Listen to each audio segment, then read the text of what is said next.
What is up, everybody? Welcome back to another edition of the Sheehan Show. Me, Sean Sheehan, here on Sherdog.com. And today is the year in review kind of show. We're going to look back at the bets from the last couple of weeks that I gave.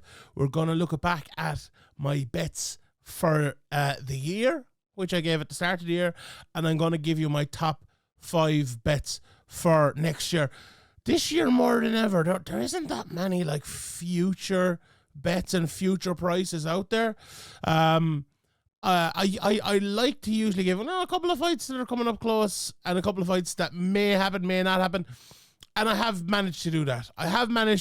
But I couldn't find prices out there for like Jones and Aspinall and a few more fights that I would have liked to have looked at. So maybe if those prices come up in the near future, we can do another one again. Or I will. I think next week, I'm not 100% sure, but either next week or maybe the week after, I will have my predictions for the champions for the end of the year. And I did it last year as well. We will review them on that show. But I'll just tell you, and a big quick spoiler, I did pretty well on that, so we will get into that on that show. But for now, we will take care of the end of 2024 before we look ahead to some of the bets for 2025. So over the last couple of weeks, we obviously had the bets for Octagon, KSW, and the Risen, and it was, I would say, average, to be honest. Now, there was a lot of very late pullouts in some of these. We recorded some of them early, but it did. If I'd recorded them 2 days beforehand, it still would have been an issue because there was late pullouts in some of these. So the Legersky fight against Sardari didn't happen, and Lucy Pudilova got a different opponent. So that fight that was supposed to happen against Sabova didn't happen either. But the rest of them did. So I gave Ronald Paradisa, and that was a bad call. Like, I gave my worst bet of the week, or my worst bet of the year, a couple of weeks ago. Now, I don't think this is the worst bet of the year. I think the Timber Grimbo one was much worse, but yeah, this was. I don't know. I felt like both of the guys had improved an awful lot, and both of the guys are very good, and I just thought the takedowns might be there for Paradisa, but Keita. Keita did what Keita does, and this guy is an absolute beast, and he won that. I had Will Fleury as well, a minus 150, and I think I said that price was way too good, and I think that price actually changed massively between the betting show coming out and between the actual the night of the fight, because I was talking to a couple of lads and they were telling me he was minus 270 or something like that. So that price was available, and hopefully listened to the betting show and got it early, because that was a very, very good price. He beat the brakes off Mola, so a great win for Will Fleury. And then Zulu lost to Haraguchi. He was plus 300. And then from the week before, which we were talking about the Varela one, I told you not to back it. That didn't happen. So David Galan lost.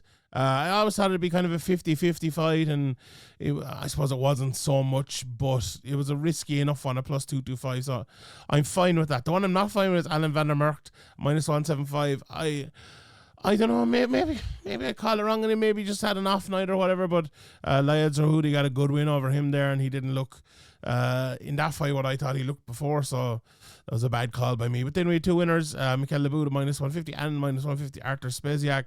I think they were both good calls, to be fair, so not bad. So we had between the 2 weeks, the 6 fights that happened, we won 3 of them, so not too bad, and none of the flyers hit, obviously. Yeah, so that's that from the last couple of weeks.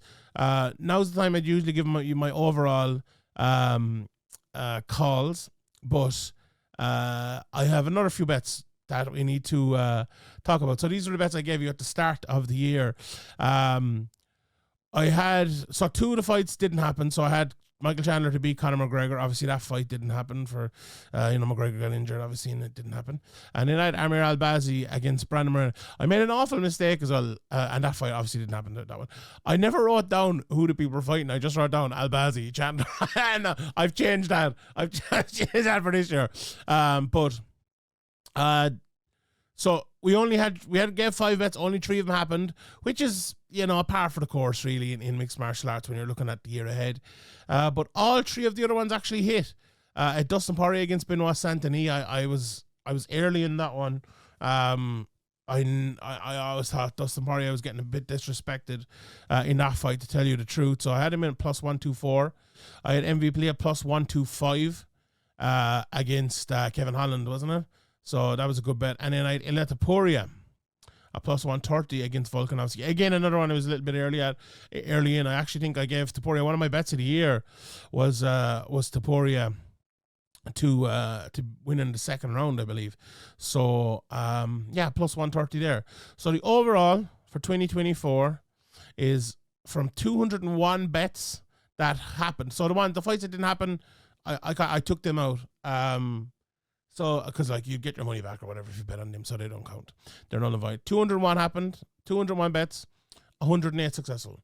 So that's pretty good, 53.73%. We only hit 4 flyers all year, unfortunately, but that 53.73%, I think that's pretty good, to be honest. And you know what I'm going to do now? I'm actually going to scroll down through my my little Google document here, and I'll do it pretty quick. And if you want to stop and look for it yourself, you can look through all the bets. So here are all my bets for the year. I'm going to do it pretty quickly here. But these are all the bets for the year. And if you want to check on them, I said I'd do this, and I said I'd post it somewhere, but like I think it might be too long. I might be able to post on Twitter, actually. I think I have unlimited on Twitter. So these are all the bets for the year going back. And Norbert Navinia Jr., look at that good one there. A bit of some parlays, obviously. I didn't count the parlays in this. I kind of left them by one side, but you will be able to see the parlays in this anyway. And the ones I did, I don't know, 5 or 6 during the year. I actually think most of them won, so I probably should have counted them. So these are it now. So I think we have 11 overall pages. Yeah, those are the champs for the year. So yeah, that's the end of it now. And those are all the bets for the year. So if you want to pause there and look through any of them, they're there. So I think it's important as well when you're giving out bets every week, and you're to be pretty transparent about it. And I feel like I have been every single week. I've gone back over the bets from the week previously and talked about them and told you if they win or lost. So I think that's fair enough. And if anyone if you have any ideas for me to improve the show, or a bet you'd like to see, or maybe change things up, maybe instead of giving top 5 bets, I could, or 4 bets in the flyer, I could just give 5 bets, I could forget about the flyer, or I don't know. I changed a couple of things last year, and I think I think it was pretty good. I like the pay-per-view parlay. I think I'm going to continue to do that as long as I remember it. But let me know. Anyway, if anyone has any suggestions, you could tweet me at SeanSheehanBA, or you can leave a comment in the comment section here on YouTube. I always come back and check them out and reply to people and everything, so feel free to do that. Right. Overall, before we get to the 2025 bets, just looking back at 2024 in terms of betting, I think it's been a pretty good year for betting. I don't know, like we had a pretty good percentage of wins there, but with that aside, like sometimes you have a general feel. Like we could have this percentage of wins and have a general feel of it being maybe negative, or it being a bad year for betting. Even like last year, there was all the James Krause stuff and all that. Like also, like what's happened to that? That's another question, I suppose, for maybe to next year. But I feel like this year there has been a few, like funny enough, to some of the predictions for the year. I think that the Sandini Poirier fight, I think a lot of the people who've been watching the sport for 10, 15 years or something like that kind of looked at that fight and knew, I think a lot of people looked at that fight and knew. And I think, the MVP fight, I think a lot of people, who maybe have been watching Bellator or playing, I remember my good friend Evan Showman once said, like, a lot of people think you're only a good fighter for in the UFC and disrespect a lot of the Bellator fighters and stuff. And do you know what? He's dead right.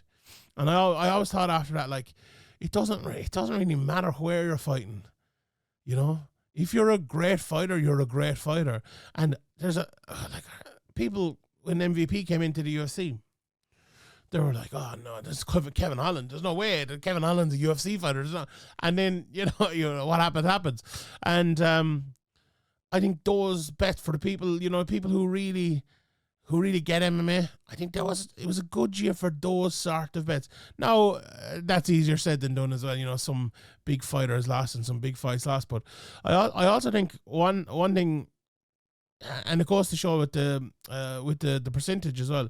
I think for a while it was when pay-per-views happen, I feel like it's getting harder and harder to predict, because we can criticize the rest of the UFC matchmaking and cards and Apex and all of this, but in terms of the big pay-per-views, I feel like it's getting tougher and tougher to call them, because the matchmaking is good, but the level is so good as well. And so with that said, I think the percentage is brought up, even though it's very tough, and we had a few poor pay-per-view cards because of some of the other cards. So I would say I think we had a good year betting Cage Warriors. I think we had a good year betting Octagon and KSW and a few of them. And I think, it's a great benefit to watch some of those cards, watch some of those fighters coming through and know where they are. Because, like, let's say even they get into the UFC and, you've watched them for years and years and years, and you know how good they are. Maybe they come in against, here's a great example, right?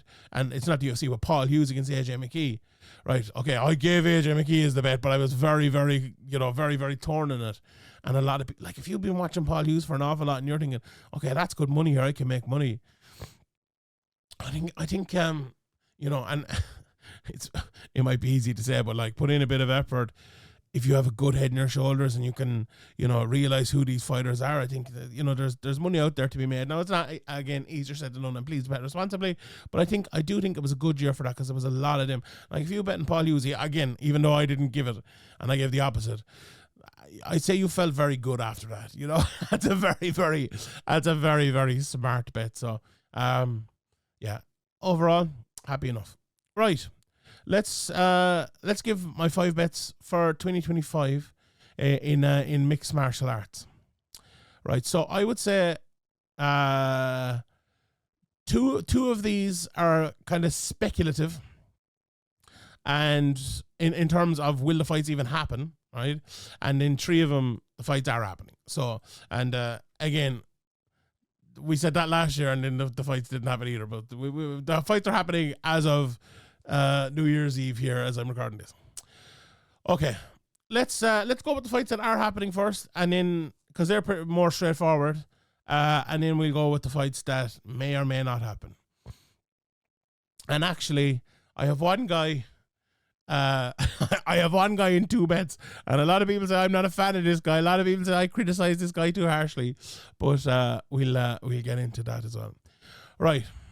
The first one I'm going for, and here he is, and it plays into maybe the second one, but I'm going for Israel Adesanya to beat Imavov at -185 as the first bet for 2025.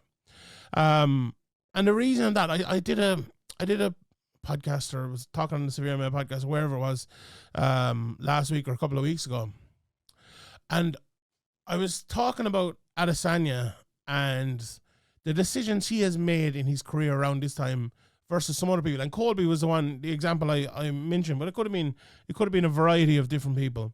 And I think Adesanya has made the right decision here. I don't think Adesanya has always made the right decisions throughout his career.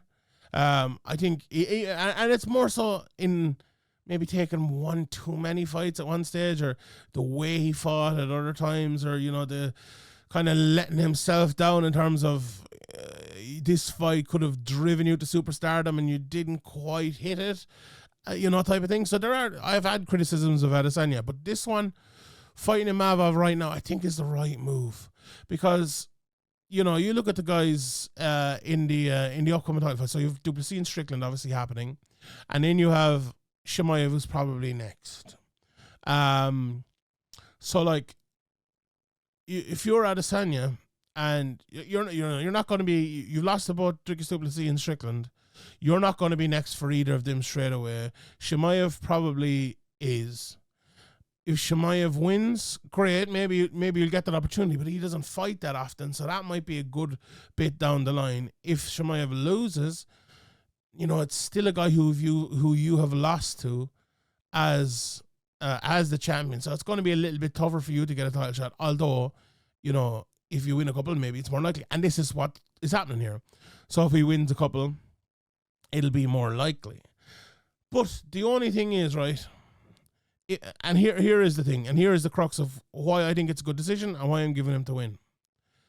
A lot of people in Adesanya's position, look at Colby Covington, sit out at this point. They're like, I'll wait around, I'm a big name, I'll get a title fight. And look, or I'll get a big fight. And for Colby, it happened once, I suppose. It didn't really happen as well this time, but it ended up losing to Joaquin Buckley. And that's the worst case scenario. You lose to a guy who's, no disrespect to Joaquin Buckley or anything, but not a big name in not a big money fight or anything like that. So for Adesanya at that stage, I think it would be disastrous. So to do it now, to have this fight, to have, I think a relatively good stylistic matchup. I think Imavov, he will probably strike on the outside with Adesanya. No, we've seen him mix it up a little bit in recent fights, but I think that'll probably happen.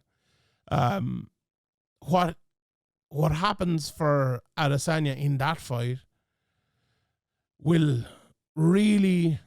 Look, if he loses, it's going to obviously massively hinder him, but that's going to happen anyway, right? And it would be worse if you left it go. And let's say if he was to lose now, what difference would it really make? He'd still have to maybe win 2 or 3 fights and get back into it, right? And which is a possibility, or maybe not, right? Or maybe this is the end of Adesanya, right?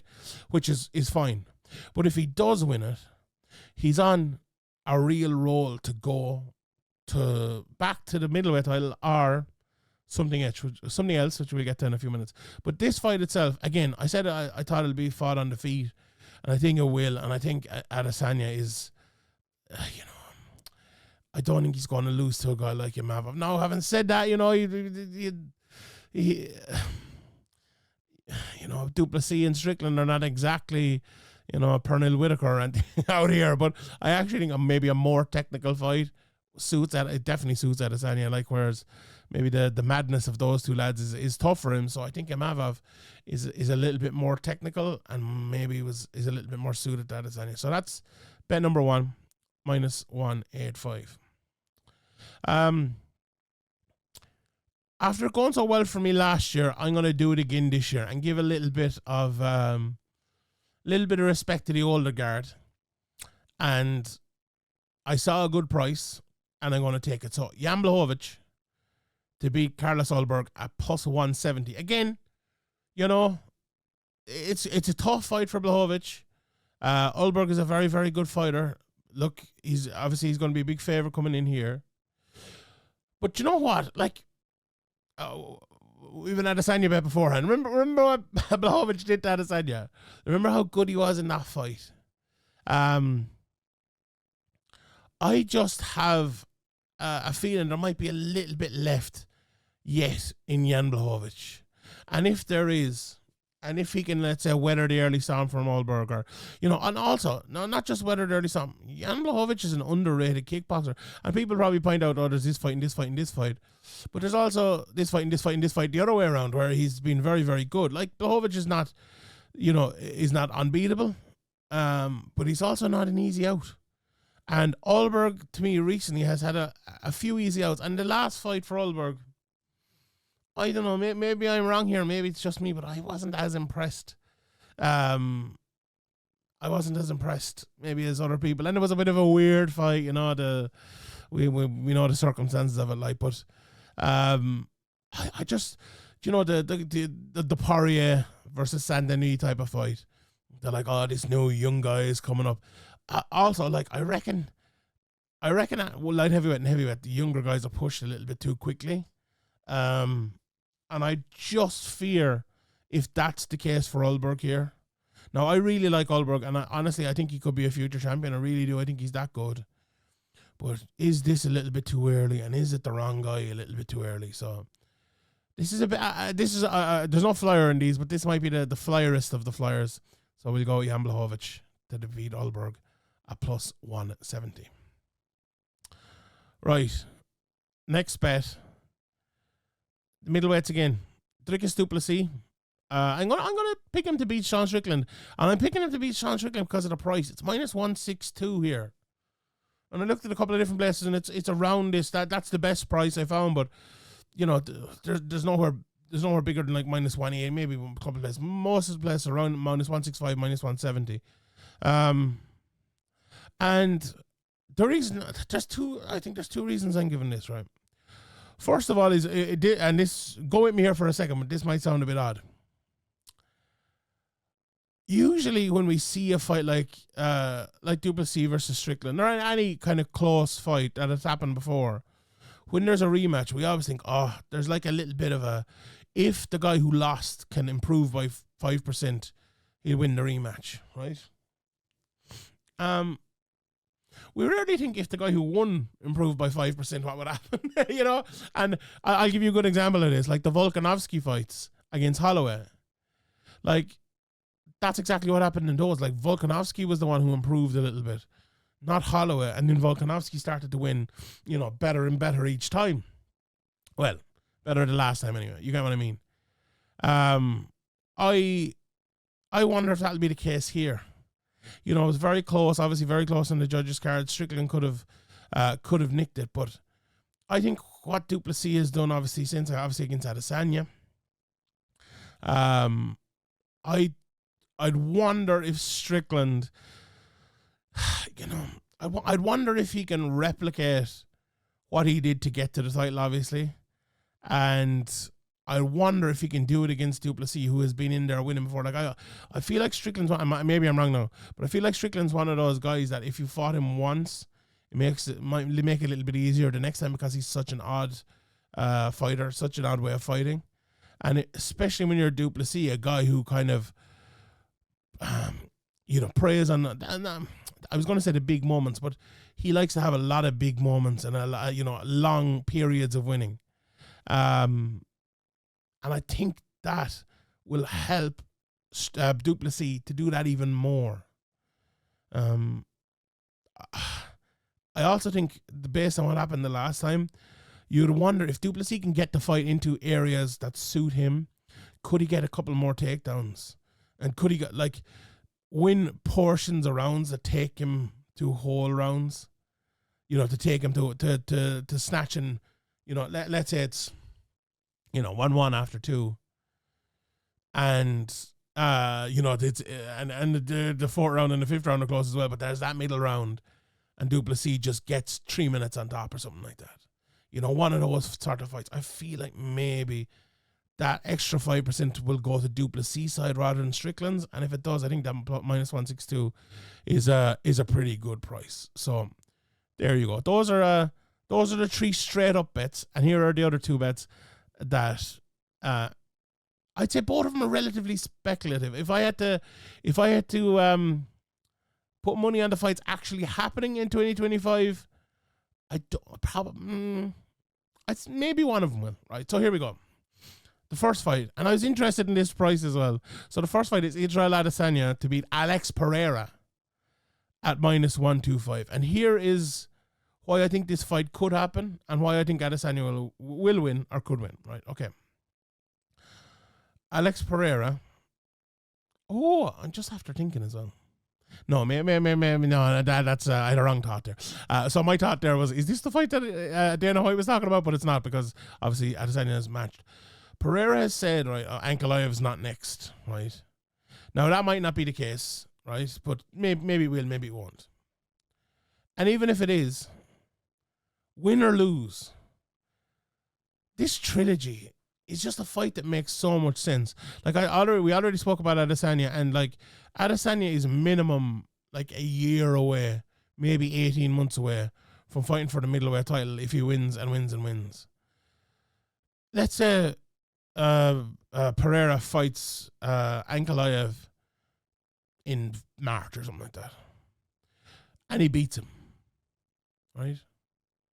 What is there left to light heavyweight, really? Okay, we're talking about Ulberg here. Maybe Ulberg wins and maybe he's the next guy. And, you know, maybe that's other connotations as well in terms of Adesanya, and Ulberg's his teammate, isn't he? And so maybe forget about that for a second. Like, the division is very kind of cleared out at that stage. You'd wonder, let's say if Adesanya does beat Imavov around the same time, maybe his Duplessis fights are obviously maybe a little bit earlier. Could he be the guy to like go, here, I want to go up? Even maybe like in the summer he takes a fight at light heavyweight. goes up, and then he's next in line for Pereira. I could really, really see that happening. I could also see, let's say Adesanya wins here, Pereira maybe loses. Let's say they do a Saudi Arabia card later in the year. They don't want a pay-per-view card. They don't want a title fight. And you make Adesanya versus Pereira 3, light heavyweight, massive fight. I could see it happening. I know in those two scenarios, I could see it happening. And why did I pick Adesanya? I just have a feeling that Adesanya hasn't shown all of himself over the last while. And like I said before, I don't think Adesanya is as good a fighter as people made out. Like, I don't think he's an all-time great. I know people comparing him to Anderson Silva and all of this. But there's lots of fighters that aren't all-time greats. He's a great fighter, a really, really good fighter. And he's beaten Pereira before. He beat him the last time. And I have a bit of a feeling that this could be a good year for Adesanya. 2025 could be a good year for Adesanya. Maybe I'm wrong. Maybe it's the year he retires. It could be that too. I just like Adesanya up at 205, being a little bit faster than Pereira, staying away from him. Pereira has had it too easy maybe recently against these big slow 205ers. I think Adesanya would have a good chance. I think he'd have a good chance, -125. So there you go, bet number 4. And here's bet number 5. Volkanovski versus Charles Oliveira at +120. Now, again, will this fight happen? Speculative, right?